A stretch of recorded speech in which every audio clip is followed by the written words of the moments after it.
Anytime you get a ACC win, that's a big deal for Boston College. But when you beat Virginia Tech twice, that's pretty sweet. When you beat Virginia Tech 5 times in a row, heck, that can make a big smile go on a lot of fans' faces across BC Nation.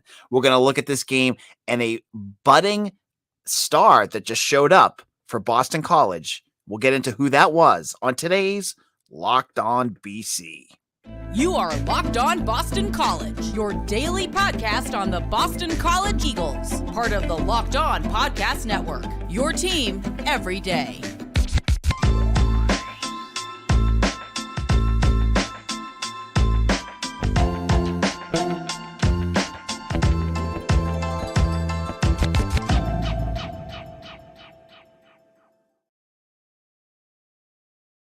I am your host, AJ Black. Today's episode is brought to you by FanDuel. This episode is brought to you by FanDuel Sportsbook, official sportsbook of Locked On. Make every moment more. Visit FanDuel.com/LockedOn today to get started. So, Boston College heads down to Blacksburg and against the 14-9 Virginia Tech, a team that was ranked earlier this year that Boston College also beat. BC goes out there and they beat them again. And this BC team, I'm telling you, there's something about them that is maddening, but also enjoyable. And this game had, from a macro level, some maddening things, and also in the micro level had some maddening things. So let's look at what happened big game wise, right? BC falls behind early. Virginia Tech starts out, they're playing well. And what does BC do? And I have to shoot myself in the foot here for making the wrong key of the game. They start launching up 3-pointers. And whenever BC starts launching up 3-pointers, we saw it against Syracuse, that's usually a bad thing. Bad things usually happen to Boston College when they start shooting 3-pointers because they're one of the worst teams in Power 5. I think they're the worst team in the ACC in shooting 3-pointers, but they're hitting them all over the place. And they start to build a lead. They're up by 10 points at halftime.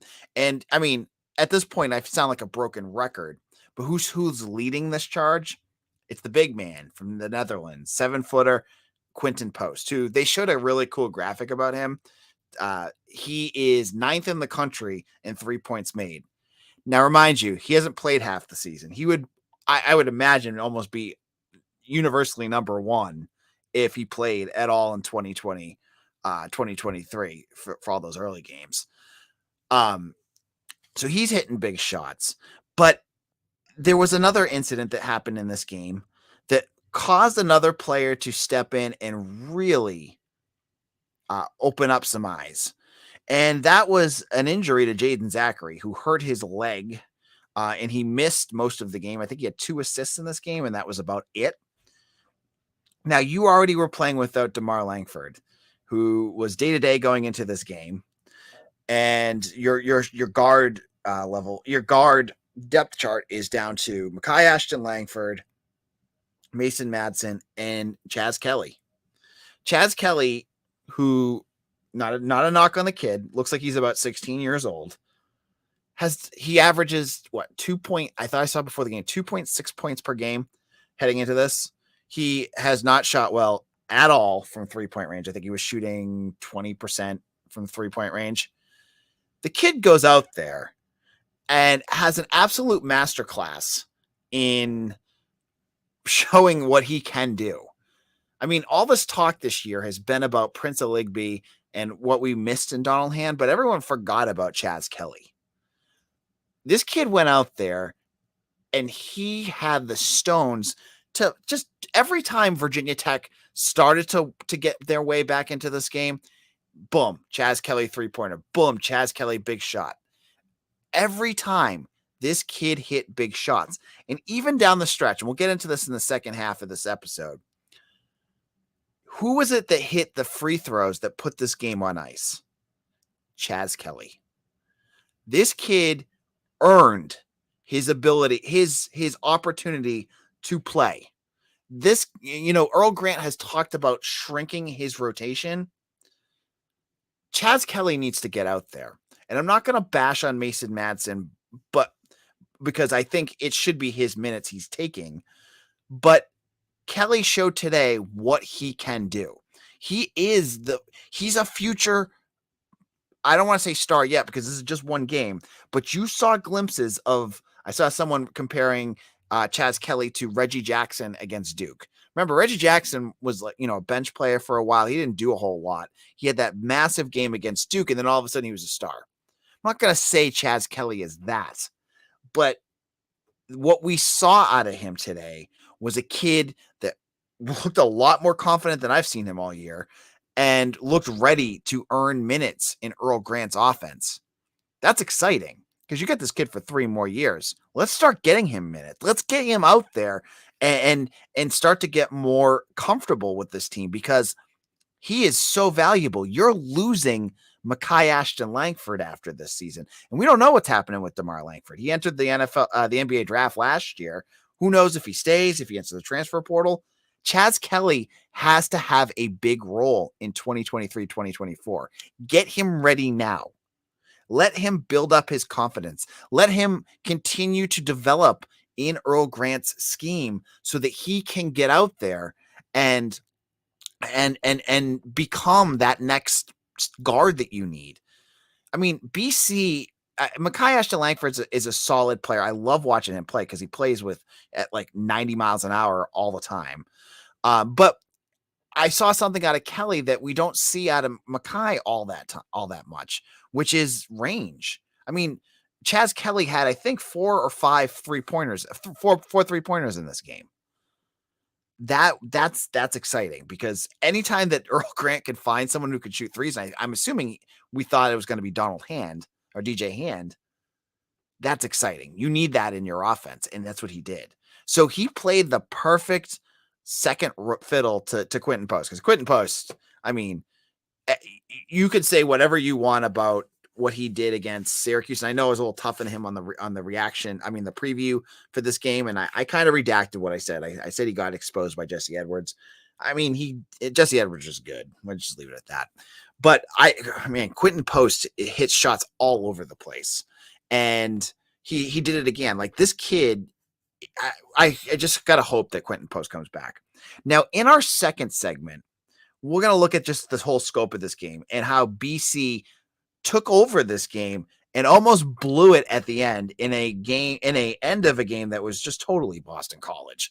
And it went from 14 points to holding, stomach aches and lots of anxiety. We'll get into that in just a moment. But before I do that, I want to tell you about our friends over at FanDuel. FanDuel is our place to go when you want to get your sports books because they are the official sports betting partner for Locked On. They're the number 1 sports book in America, FanDuel. And if you're new to FanDuel, that's even better. They have so many great features that make betting on sports fun and easy. Now, download FanDuel now. You can bet on Super Bowl 57 with a no-sweat first bet. You'll get up to $3,000 back in bonus bets if your first bet doesn't win. FanDuel lets you bet on everything from the money line to point spreads to who will score a touchdown. And, I cannot wait. Super Bowl weekend is the time to get some bets in. And I love doing the prop bets. They have them all on FanDuel. Check out FanDuel. It's safe, secure, and super easy to use. And best of all, you get your winnings instantly. So join FanDuel today at FanDuel.com/lockedon to claim your no sweat first bet on Super Bowl 57. That's FanDuel.com/lockedon. Make every moment more with FanDuel, the official sportsbook partner of the NFL. All right, Locked On BC, AJ Black here. I got a favor to ask you. If you're listening to this, you like BC Talk, you like getting your BC news, hit that subscribe button right now on YouTube. And if you're listening on a podcast, go to YouTube and find Locked On BC. Hit the subscribe button. We're trying to get to 750 subscribers here on our channel. We're getting closer every day. I want you to be part of it because we're building up a BC army here to talk BC sports and give the coverage that all of you want from your program. I'm going to be that for you, and I put my heart and soul into this every single day. I'm the only Boston College podcast that does this every day. I mean, there's other Boston College podcasts, and they do a great job, but I I have an illness here where I can't stop talking about BC, and I love to have you all here too. All right. So this game was, as I said, a microcosm of Boston College basketball all in one game. Because BC if you're watching a BC game, there's never a point where you feel confident they're going to win. They were up by 15 points with like 6 minutes left, and I said, I don't know if they're going to win this. This team has a potential. They make everything interesting, and that's exactly what happened. We're down to like a minute and 30 seconds, and they were up by 10, and I still felt that way. And the game just it drew on and got on, and credit to Virginia Tech, they didn't give up, and they were like in this until the very end. I mean, they kept hitting 3-pointers. They caused a BC turnover. We had a missed front end of a 1-and-1 by Quinten Post, who then fouled out. And then Mike Young, to his credit for Virginia Tech, just slowed this game to a crawl so that it was just free throws and then quick shots. And Virginia Tech was like in this. And it was maddening to watch because it just felt like this was a easy BC win that was almost pissed away. And as I said, in the end, it was some free throws by Kelley and a magnificent pass by Makai, Ashton, Langford on an inbound that protected this, because Virginia Tech was, I mean, even though there were only seconds remaining at different times, on some of these inbounds, it felt like BC was struggling to get the ball across half court, that Virginia Tech was pressing so well that BC was going to make a stupid mistake, hit a 3, and then all of a sudden it's like 30 seconds left and it's a one possession game. That's what it felt like it was going to get to. It never did. But this game was just anxiety provoking at the end. And it never should have been, because BC dominated Virginia Tech from, beginning to, from like the middle of the first half to basically, within the last 2 minutes of the second. Virginia Tech, again, this is the second straight game that Virginia Tech has had no answer from 3-point range. They hit some at the end here again, but, they were trying to live by the 3-point shot, and they just couldn't against BC's defense. The defense was great. I particularly was impressed with Makai, Ashton, Langford. He had some big shots up there. And I just thought they were more physical. You saw it in the second half at one point when BC was up by double digits. You could tell when a team is playing at the top of their game, when the other team is missing shots and standing around and complaining to the refs. And that's exactly what we saw at Virginia Tech. They were just complaining because BC was beating the crap out of them physically. And that, was a sign that they were in their heads. This is, becoming a trend for the Eagles. BC owns Virginia Tech. They own the Hokies, which is crazy because you're Boston College. You're like the butt end of every joke about, athletics and, who's BC? They're garbage, blah, blah, blah, blah, blah. BC has beaten Virginia Tech, a team that we're a couple years away from them I forget when they won the ACC title. It was last year? I'm totally blanking on when they won the title. But BC has beaten them 5 times in a row. Mike Young has beaten every single ACC coach out there right now, other than Earl Grant. Just sit on that for a second. The guy that John Rothstein has that stupid, and I love my new thing on Locked On BC on Twitter is every time BC beats a team that Rothstein has some stupid tagline for, I love to just retweet it. And that this one was Mike Young popping like Orville Redenbacher. Rothstein's stuff just drives me bonkers. He's like, I don't know. But I'm talking about BC owning Virginia Tech, and that's exactly what they're doing. It's crazy. This isn't like BC owning Georgia Tech or, a team that's been struggling.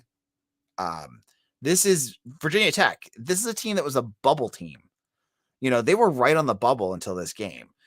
Losing to BC twice is not going to help them. This is going to totally knock them out. But it raises the question. BC now has I think it's 6 ACC wins. They're one game under 500. They got a game against NC State coming up next.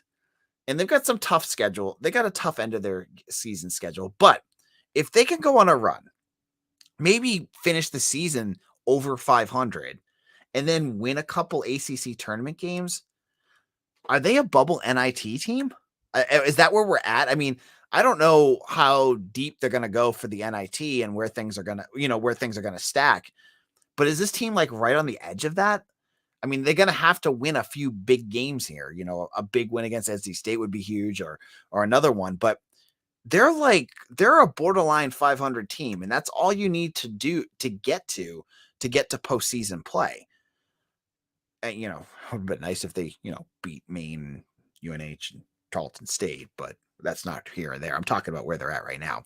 They're playing pretty well in the ACC for BC. This is a good sign for BC. We've been asking for progression this year, and it took until about January for us to see it. But this team is playing good. They now have 2 wins against Virginia Tech, 2 wins against Notre Dame, a win against Louisville, a win against Clemson. So they've had 2 ranked wins. They're doing a lot. And I think this is exciting. And as I said, Chaz Kelley is the name I keep going back to as the guy that I'm really excited for so far. And Eligbe has had his moments, but Kelley showed something today that really impressed me. Now, what are your thoughts? I'm going to go to the comment section. I'm reading some of the things about what I said. Bruce McLaren says, best game of the year, Chaz Kelley, what a game. High hopes again, Eagles, please don't let me down again. Peter Caruso says, whoever here is going to the game versus NC State on Saturday, arrive at Connie early and boo the pack as loud as you can. Yeah, I mean, BC should be starting to earn some fans, and the students again should show up, and the alumni need to show up to support them because they're like right on the edge of like doing stuff. Get there and support this team because NC State's a ranked win. I mean, oh man, think about that. 3 ranked wins potentially. That big dude in the middle, though, for NC State, Quinten Post is going to have his hands full. We'll talk about Peter Caruso says, what are our chances odds of beating NC State on Saturday? I'll talk about that later on another episode.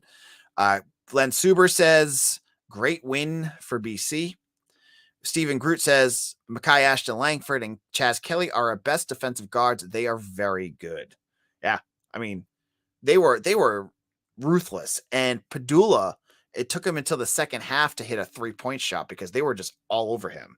And I know that their center, what was his name? Basili had a huge game with 33 points, but you live with that, right? You don't let them kill you from the 3-point range. So Daniel Keller says, good win, pretty well coached team, need an influx of talent to become a major factor again in the ACC. Working Rich said, progression, but not there just yet. Okay. And Emmanuel Cabrera says, I missed the first 15 minutes. Does Zackery not play? Zackery got hurt and he missed most of the game. So yeah, he did not. He played, but I don't know how bad the injury is. We'll have to wait to hear what Earl Grant said after the game. I went live instead of listening to Grant. I'll get to the post press conference. My goodness, press conference later and get reactions to that up on the site. So make sure to check that. So it didn't look bad, Emmanuel. I know you just said, oh, wow. Zackery was on the bench and he was up and cheering. So I don't know. Maybe it was just a precautionary thing. But it didn't look like it would be that bad. I mean, if it was that bad, he wouldn't have been back on the bench. So thank you all. Now, in a moment, let's go to football because I love some good football news, and who better to talk about for good football news than our boy Zay Flowers, who got a new invitation that could help his NFL draft stock skyrise again. We'll get to that in just a moment. This is Locked On BC, AJ Black, and we are talking, we just finished our discussion on the basketball game, and if you have not already listened to it, you can go back to YouTube and listen to it live over and over again. Make sure you hit that subscribe button, though, okay? Now, Zay Flowers, my favorite topic here on Locked On BC, I have to say, he is one of the guys that I will always be most proud of as a BC alumni. to say that he went to our school, because he is a shining example of what the school can do. And the character of players and skill of players that can come through the school. Now, he got more big news on Wednesday as he was invited to the NFL Combine. Zay's going to the Combine. And you better believe I am going to get into that. And we'll have Mitch on here because Mitch knows all the different drills and all that good stuff. But I cannot wait to see what Zay does at that Combine, to see what he does on the 40, to see what he does on the shuttles and cones and all that other good stuff, and to see if he hits his goal. What was Mitch saying? It was 15 bench presses at 225. We'll have to wait and see what he can do there. But man, the Combine, I mean, it was a formality whether he was going to make it or not. I felt like he was obviously going to go. But now he's heading to the Combine. This is going to give him another chance to be in front of NFL scouts. Now, he had the Shrine Bowl. He's going to have this. He's going to have his workouts, a pro day. Zay is going to really, again, get his name up on that first round draft list. As Mitch said on the episode earlier this week, there are no perfect wide receivers in this draft. You know, the kid from Ohio State, the kid from TCU, Quinten Johnson from TCU, Jordan Addison. There is a chance that Zay can move up to being one of the first wide receivers drafted. He's going to have a big combine. I see it in him. He's going to do it. If he can hit that 4.3 on the 40-yard dash, watch out. There's teams dying to get the speed that he can provide. And I think it's going to be, you know, another opportunity where he does exceptionally well in everything he does, because we've watched him do it for 4 years here at BC. He's going to do it. He's going to go out there and he's going to kick butt. That's what he does. That's what Zay does. Zay does not disappoint.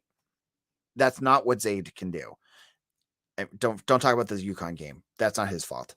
But I cannot wait to see what he does at this combine, and it'll be the next step. And you know, it'll be one of those episodes that will really dive into what he did and how he kind of lined up against other NFL caliber wide receivers. Now, I had talked to Mitch, and Mitch has been talking to Jaeden Woodby. He did not get invited to the NFL Combine, which is a bummer. That you know, as Mitch was saying, he's a guy that's probably going to get drafted.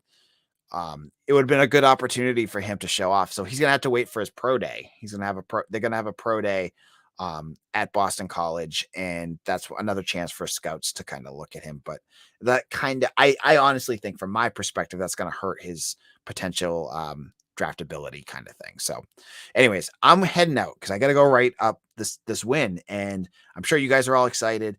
It was a big win for Boston College basketball.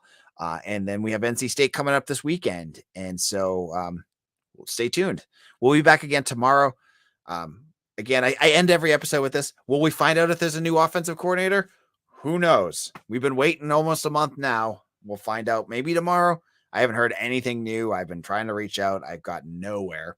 But it's pretty heavily guarded. We'll have to wait and see. This is AJ. Follow me on Twitter at AJ Black _BC. We'll see you again soon, folks. Take care.